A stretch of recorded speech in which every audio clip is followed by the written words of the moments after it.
Hey, and welcome back to another video from my Vintage Tech Showcase playlist, the playlist of videos where I showcase vintage or older mobile devices and iPods occasionally in a retro style review. And what I have for you here today is the Motorola Spice Key XT317 from 2011. Now, it's known as the Motorola Spice Key XT317 in the US. However, elsewhere it's known as the Motorola Fire XT317. The only differences between the two are the 3G bands and stuff. And I'll be probably mixing the names up throughout this video by accident, so just remember that it's just the same phone. The only difference is the 3G bands. In the US, it's known as the Spice Key XT317, and elsewhere it's known as the Fire XT317.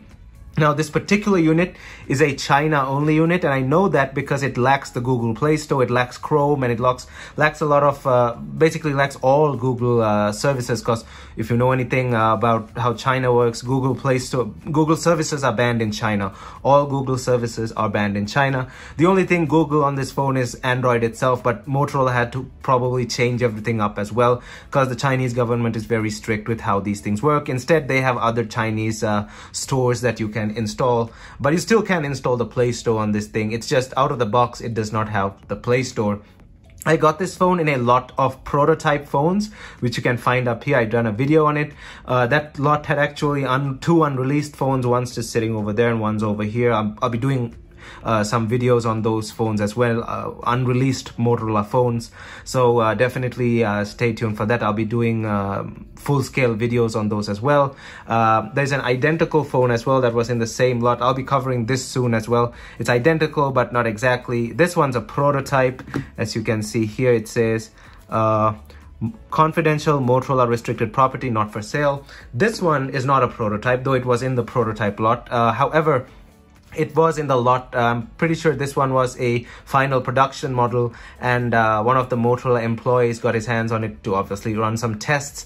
And as you can see, this one is brand new, and so is this one. It has its sticker still. These have not been used. These are fresh out of the factory.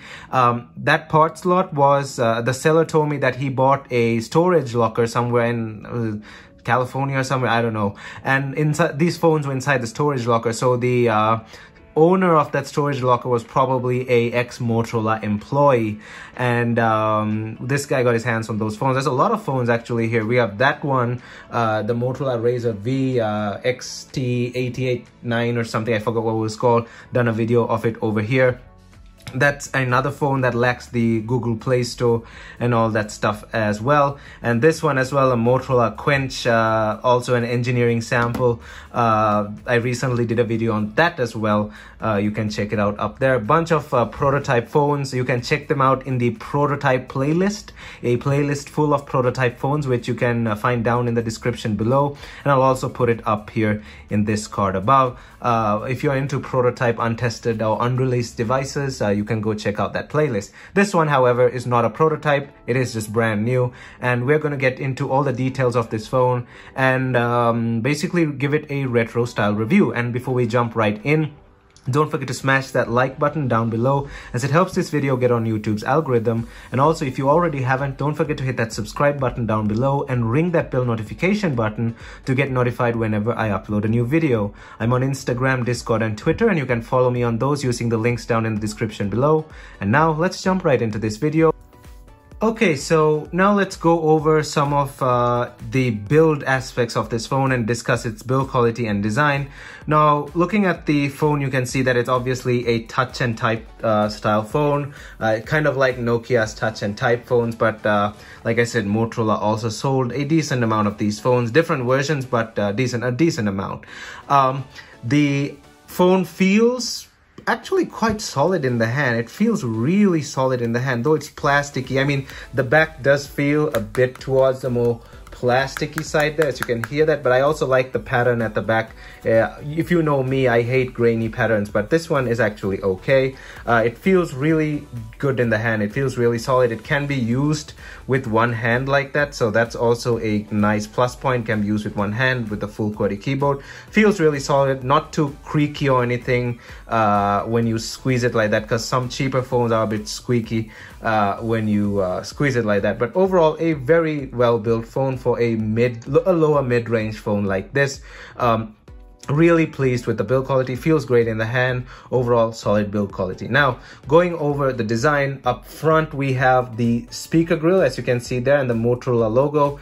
We have the display, which we'll talk about in a bit, and this button over here, let's sort of like go over that this way. This button over here is your multi-menu button, which is something that I've spoken about in the past as well. It's a really nice feature where now, for example, if you're in the main menu here, or the main screen here, you press this, you get wallpaper settings and stuff like that. And if you go into camera, for example, you get camera settings. If you go into whatever app, you get the settings for that specific app. Now, you don't get this in modern Android phones, but this was one of my most favorite features on older Android phones. This thing varies depending on which app you're in to give you the settings for that specific app. And that was honestly one of my favorite features of older Android phones. We have home, we have back, and we have search as well for you to quick search something. Now, moving on to the keyboard itself, I actually spoke about the build quality being really good, and the keyboard is also really solid. It feels really nice in the hand. You can type with one hand. Honestly, this was supposed to be a typing phone, a texting phone, and the keyboard feels really solid. And as you can see, it's typing in Chinese because, like I said, this phone was for the Chinese market. Down here, there's supposed to be a microphone hidden somewhere, probably in the keys or somewhere. I can't really find the microphone for the mouthpiece, but there's probably a microphone down there. Moving on to this side, we have a volume rockers up here, the volume rockers, and this key, it could be a camera shutter button key, but it doesn't really work when you go into the camera. I don't have the SD card installed yet, but it could be a camera shutter button key, or it could be mapped to whatever you want. Moving on to this side, we have our micro USB port as well. Up top, we have the 3.5mm headphone jack, and we also have a lock/power button there. At the bottom, like I said, there was nothing earlier. And now moving on to the back, we have a 3-megapixel camera without a flash. Obviously, this was a lower mid-range phone at the time. There were no flashes for those models. We have the Motorola logo and the rear fire, the grill for the rear firing speaker. The back, like I said, feels really nice. I don't really like too much grain, but I like this one a bit. It's not too rough, but with the grain, it feels really smooth. Overall, it feels really nice in the hand as well, like I said earlier. So overall, a very solidly built phone, and the design is what you can expect for a lower mid-range phone like this back in 2011. Alright, so I don't know if I mentioned this earlier, but I'm just putting this in here. The Spice Key and the Fire. Now, I said they're the identical phones. However, there is a bit of a physical difference. Now, internally, they're the same, but there is also a bit of a physical difference. I'm sorry I forgot to mention that earlier if I didn't. As you can see with this picture here up front, the Fire XT is on the right. The Fire XT317 is on the right, and the Spice Key is on the left. And you'll see that the keyboards on these things are different because the Fire one, the keyboard is spread out like my one, as you can see over here on the side, it is more spread out. And on the Spice Key, it's more condensed. Now, you may think this is not much of a difference, but when it comes to typing, spread out keyboards are much better than condensed keyboards because you can type with your nails and your thumbs. But on condensed keyboards, unless you have really tiny hands, you really can't type with your thumbs. You have to type with your nails. So there's a definite difference in typing experience between the Fire and the Spice Key. Now, if you turn towards the back, you also see that the back of the phones are different. The area around the camera is different on the Fire and the Spice Key. So there's a difference there as well. That doesn't make much of a difference, and there's a few other minor physical differences as well. But the biggest difference is the typing experience. Like I said earlier, the keyboard on this phone feels really nice, and it may be a bit of a lesser experience on the Spice Key rather than the Fire, because my one, as you can see, is clearly the Fire with the spread out keyboard and the condensed with the spread out keyboard and the camera layout as I showed you earlier. But then again, at the end of the day, they're technically the same phone, just they have a few differences. But the typing thing is something that may affect some people but may not affect other people. Alright, so now let's talk about the display on this phone, and at this price range, to start things off, you really can't expect too much at the time for displays. Even in 2021, when you buy a really budget phone like this, you can't expect too much from the displays. However, things have gotten better for the budget phone market over the years, and they're much better comparatively. However, back in the day, that was not the case. The display on this thing is a TFT LCD display with 256,000 colors. So it is one of those displays with 256,000 colors instead of the full 16 million color complement. Now, there are TFT LCDs with the full 16 million color complement. For example, the Nokia N95's LCD. However, that is a very premium phone, $800 plus at the time.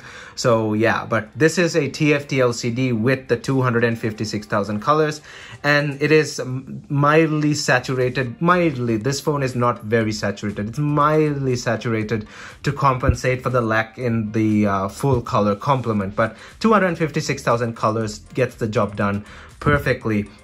The display on this thing is a 2.8 inch display, so 2.8 inches diagonally like that. It is 240 by 320 pixels, this way, 240 by 320, 240 by 320, with a 4:3 aspect ratio, so definitely not a YouTube phone by any means, with the 4:3 aspect ratio. And this 240 by 320 pixels gives it a rough pixel density of around 143 pixels per inch. And I mean, for a touch and type phone that is focused mainly on texting, it gets the job done. This phone was not built for watching YouTube videos. I mean, it can watch YouTube videos, but that aspect ratio, the 4:3 aspect ratio, is not going to be ideal for YouTube videos. There's going to be a big black bar at the top and the bottom for widescreen YouTube videos, but for typing and stuff, I mean, this display gets the job done. 143 pixels per inch obviously makes it not very dense, and you can actually see the pixels even on video. I think if you look closely, you can see the pixels. Very low pixel density, but overall, for what it was and for its price range, is a decent display. It gets the job done. It's not, I mean, it's not totally usable in 2021. It's gonna take a lot of dealing with to use in 2021. However, I mean, it gets the job done. There's nothing much else to say about it. It's really bright, however. I've toned down the brightness now, but it is really bright, and the outdoor performance is actually quite good as well. So thumbs up to the outdoor performance on this thing. The colors, like I said, are a bit towards the more saturated side, and they just get the job done. There's nothing much else to say. There's also quite a significant gap between the display and the glass. As you can see, the LCD and the digitizer, they say, I don't know if that's coming up on camera, there's a significant gap. So if you manage to crack the glass, there's a high chance that the display is not going to get damaged. Either way, it's a perfectly usable budget display from 2011, not really usable here in 2021, but back in the day, for what it was, it got the job done. Okay, so now let's jump into the internal hardware of this thing by lifting up the hood, and right out of the bat, I can say that this thing is no way in any form a powerhouse. This thing has a Qualcomm Snapdragon S1, so Qualcomm Snapdragon S1, and the variant of the S1, because the S1 had multiple variants, is the MSM 7227-1. So MSM 7227-1 Snapdragon S1, which is a single core 600 megahertz processor. So 600 megahertz single core Qualcomm Snapdragon MSM 7227-1, which is based on the ARM11 architecture. So ARM11 architecture, Snapdragon S1. It also has an Adreno 200 as its GPU. So Adreno 200 as its GPU.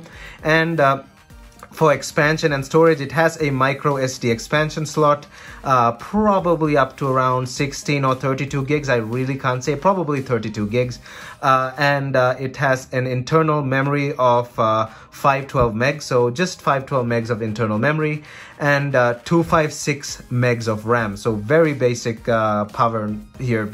I wouldn't even call it power, very basic capacity here, just 512 megs of internal storage and just 256 megs of RAM. Again, this was a budget phone. You can't expect this thing to be a powerhouse in any form or another, but as you can see, the OS works just fine. But if I connect this thing to the Wi-Fi, it's gonna completely freak out, and that's why I'm not connecting it to the Wi-Fi, because it's such an old phone, and newer Wi-Fi networks really mess with such old phones. But for the time and for the price range, that's what you could expect in terms of specifications. They just got the job done, and they got the job done well. But you can't expect these specifications to carry this phone for years and years. This was a budget phone. It had to be replaced in roughly about 2 years. But for what it was, these specifications just got the job done perfectly. Now, in terms of operating system, when this thing shipped, it shipped with Android 2.3 Gingerbread, and it got just one minor update to 2.3.6 Gingerbread. As you can see it running over here, that's the artwork for 2.3 Gingerbread. The zombie gingerbread man plus the Android. As you can see, this is the operating system as it was at the time. Now, like I said, this one is missing the Google Play services because China banned Google Play services. Basically all Google services, not just Google Play services. All Google services are banned in China. There is a version of Google in China, but it's really restricted as far as I can tell. So no Google services. You can install them using a computer. This is Android, you can do whatever you want with it. But out of the box, you have no Google services, as you can see here. This is your old school Android 2.3 Gingerbread. This thing did not get an update to anything else as far as I can tell, as far as my research goes. So no major updates for this, just to the 0.6, just from 2.3 to 2.3.6. And this is your old school Android Gingerbread, as you can see there. Brings back a lot of memories from back in the day using Android at the time. Everything is separated. Videos and gallery are separated as was with phones back then. And eventually, with a later update, gallery was put into one. We have camera over there. Surprisingly, some Gingerbread phones actually had video and camera separately, but this one has the camera and the video in the same application. It's just how it varied at the time. It depended on the manufacturer.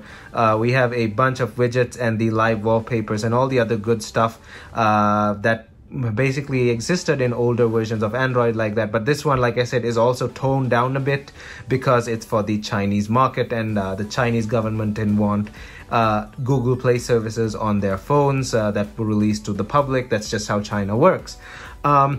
But everything else is just your standard 2.3.6 Gingerbread. It is really fast now because I've not connected it to the Wi-Fi, and like I said, this phone is just brand new. This phone has not probably seen a SIM card, so it thinks that it's still fresh out of the factory, and it probably still thinks it's 2011, but it actually says 1980 over there. That's just an error. This phone probably still thinks it's 2011, but it's not, and that's why it's so fast. And this is basically what it would have felt when it was new. However, the moment I connect this thing to Wi-Fi, it's going to freak out, so I'm not going to do that. But at the end of the day, that was just your basic Android 2.3.6 Gingerbread experience.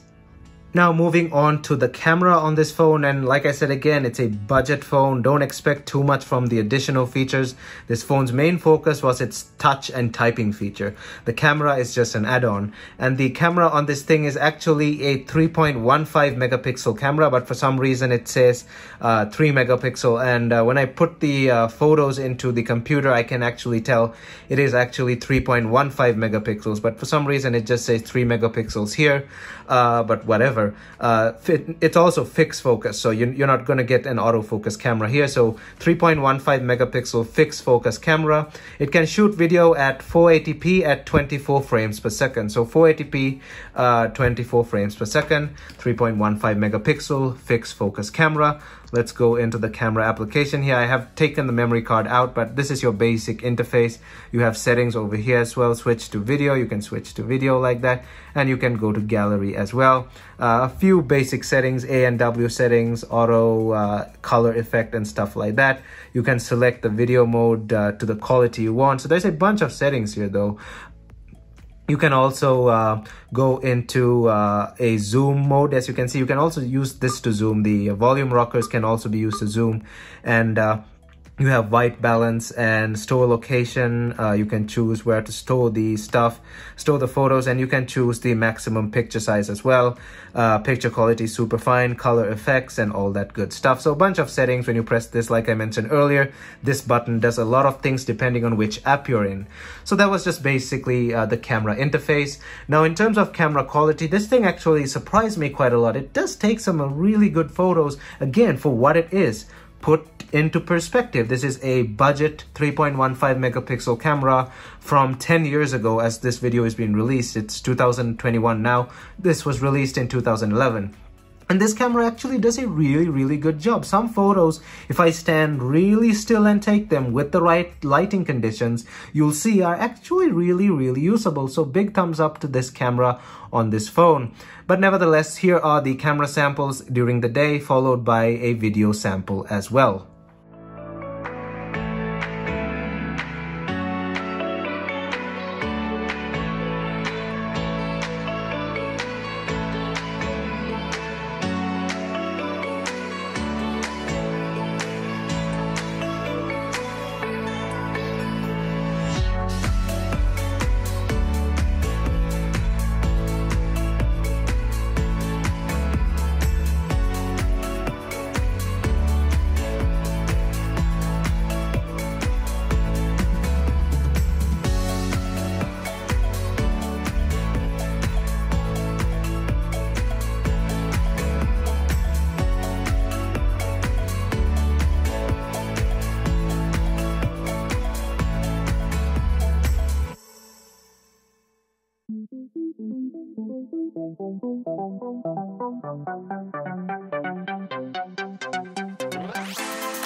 Alright, so now for a quick demo of the rear firing speaker here. And the speaker also, though it's just a single firing mono speaker, is actually really loud. However, it's also very clear, which is surprising at this price range. Now, I cannot play music for obvious reasons, for copyright sake, but I can play the ringtone. So let's go ahead and select the motor ringtone. We're at max volume here, and nasal.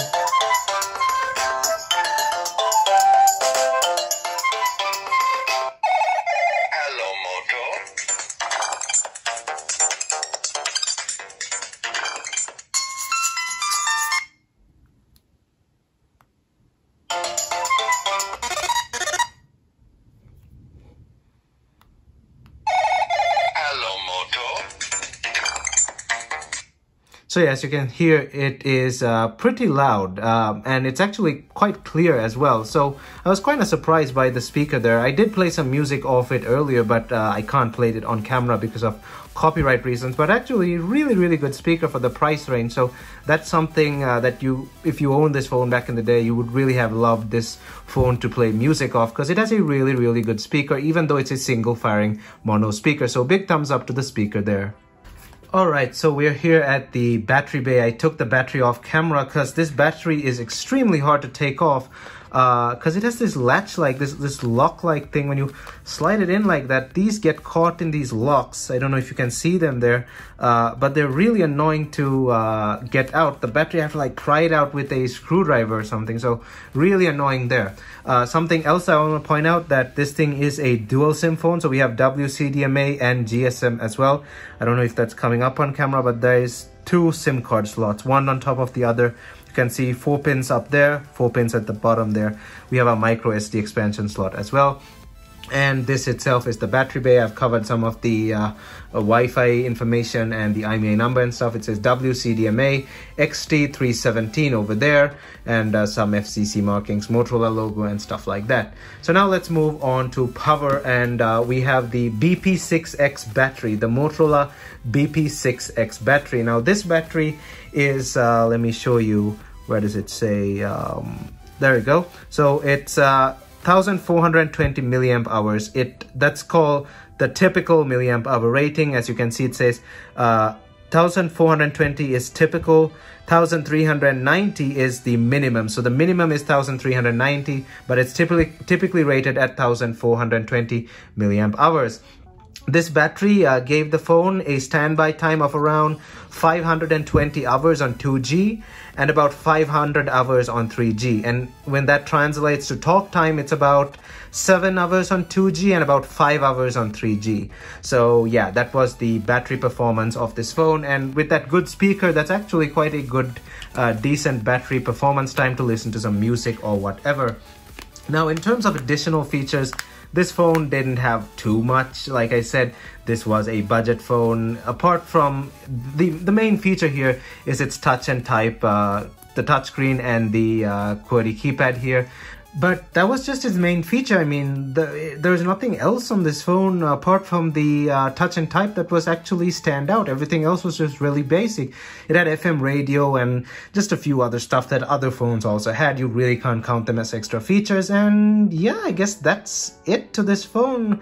That's about it I can say. And we come to the end of the video here, and as usual, thanks for watching, and I hope you enjoyed this video. And if you honestly did, please leave a big thumbs up down below. It helps this video get on YouTube's algorithm. Also, if you honestly like these kinds of videos, please consider hitting the subscribe button and ringing the bell notification button down below. Stay tuned for a pile of other videos like that are yet to come. And if you're a new subscriber here, don't forget to check out the playlists I have on my channel with all identical videos like this, prototypes, etc, etc. And also, don't forget to check out my social media down in the description below, especially Instagram and Discord, because that's where all the fun happens. Behind the scenes, stuff that I generally don't post on YouTube, I actually post on Instagram and Discord, so definitely check those out. Thumbs up, and I'll see you guys in my next video.